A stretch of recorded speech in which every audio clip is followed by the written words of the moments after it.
In today's journey, we take a look at some alternative brewing equipment. This intelligent Tea Master is the smartest hot water kettle Phil has ever met.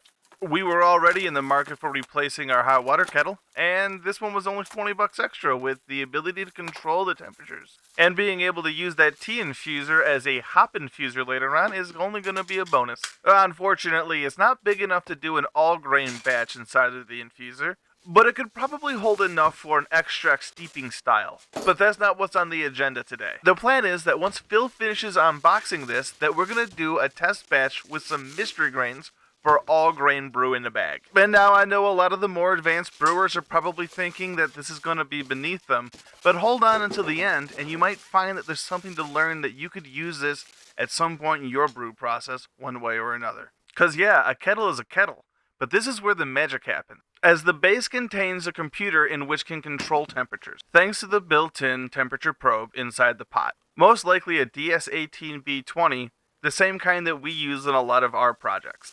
That means that with their powers combined, this device can maintain a set temperature between 100 and 212 degrees Fahrenheit for up to 2 hours at a time. Unfortunately, there are some drawbacks besides just the size. First, you can only control the temperature by increments of 5 degrees. But that's fine, that gives us about 4 to 5 different choices when it comes to picking a mash temp.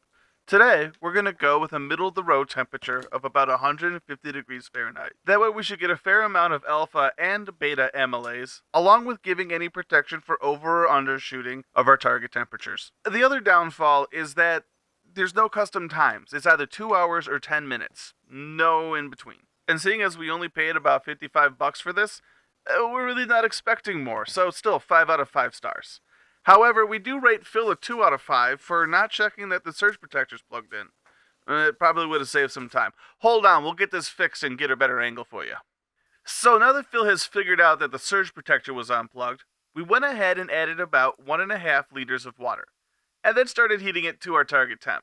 We are going to bend time a bit, as this is more about the equipment and not so much of a how-to video. But it took about 7 to 10 minutes to come to temp for those keeping score. We were more focused on if it can brew, so we skipped a lot of our lab data this round. But now that we've hit our temperature, it's time to add the grains. The one thing we're going to have to add equipment-wise will be this bag. Otherwise, it wouldn't be brewing a bag. We were doing this directly out of the box style, so if you have any ideas on how to do this better, let us know down in the comments. But otherwise, this was just a quick run and gun. In fact, this is such a mystery on how we're doing things today that it's just a pound of base malt. No idea what it is. Just mystery 1 pound base malt with a dash of whatever crystal. It's called planning for failure. This is actually the second time we've done this. We ran into a bit of a problem with the hops the first time. Then we had to wait for a replacement. Incidentally, 2 separate issues though. Current issue, we have to suspend the bag off of the heater element at the bottom of the pot, while at the same time avoiding any wicking of the liquid through the bag. That's when, like, a piece of cloth in liquid is hung over and then it sucks it out up and around. It's like when fabric absorbs or draws off liquid through capillary action. Don't worry if you don't understand. The main thing is, if you have the bag just hang off over the edge, it's actually going to suck off all the liquid and put it all over the side of the pot. So that's why we're going to loop it over like this. This is probably a good time to let you know that you do this at your own risk. We don't actually recommend you violate the user manual's warranty and all that stuff. So if you break something or hurt yourself, you're on your own and only have you to blame. Sorry to be a bit of a wet blanket, but you know how legal can be. We still do recommend these for a lot of unorthodox things. They're still great for 1 gallon extract beers, easy starters outside of the kitchen, hopped teas, experimenting with expensive ingredients, making mac and cheese, boiling some eggs, bulk jello shots. You know, all reasonable adult things to do. Or, you've probably come up with a bunch of other things that would be handy in your life, and remember to comment those below. For the amateur brewers having trouble coming up with a few ideas, how about raising the temperature in an igloo mash tun? Or if you just needed to invert a bunch of sugar for whatever. Or maybe we're just old and get excited about stupid things. Either way, this thing's actually going to be a huge help around the studio. For example, look how we have this visual aid about the major downfall to brew in a bag. That's grain dust that could have been filtered out in a mash tun.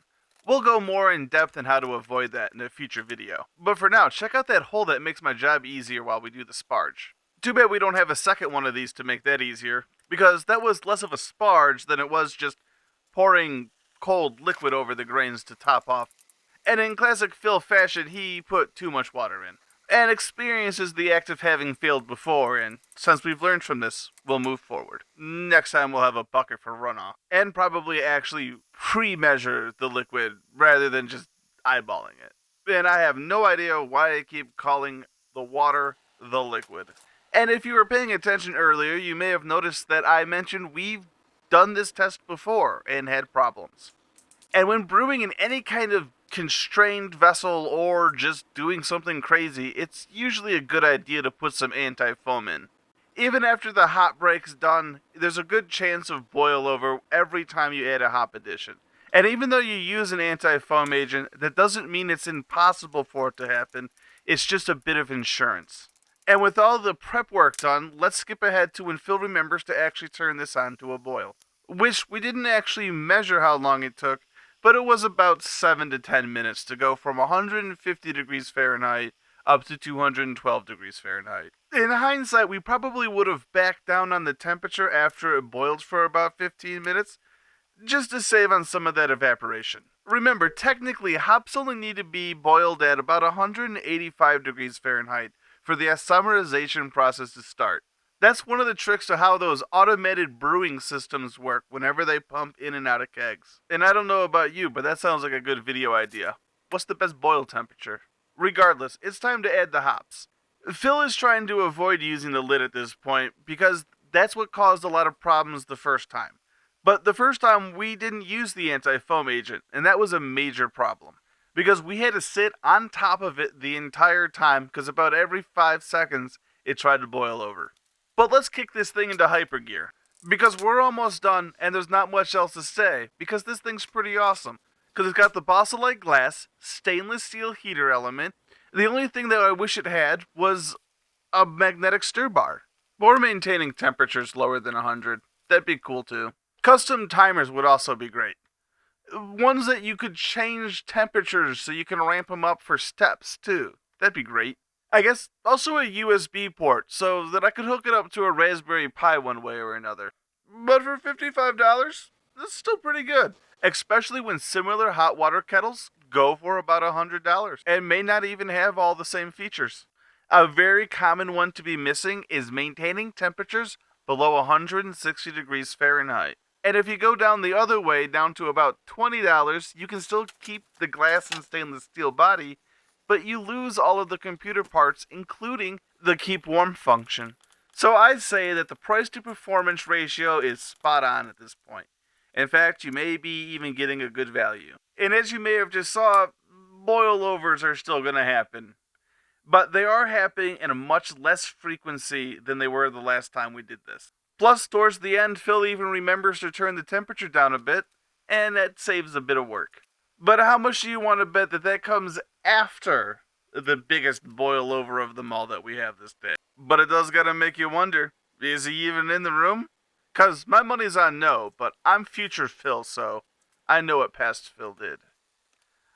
I know, he was in the other room being like, what are we gonna put this into to ferment it in? Because at this point, he's still thinking we're gonna try to hold on to this. And if it wasn't for the hops being oxidized, we probably would have. And that tea infuser really did do a good job at being a hop infuser. So there's no doubt in my mind that this could do quick batches of extract. But now that we come up to the end of the day, we find we have some final problems, such as what are we going to ferment in? Because even our 11 size bung is too small to work in the top of this container. And that would have been cool to be able to ferment inside of there. Because now we have to cool this. It looks like we'll have to make another custom wort chiller. Because it's not like we can do an ice bath with this thing. We can't submerge it in liquid, and because it's an all grain not being diluted, we're just going to have to treat it like it's a starter and use an Erlenmeyer. Although we take a taste of this in a little bit, and it's a bit cheesy. But that was a waste not want not situation, he said to describe a beer that we threw away. But that was fun.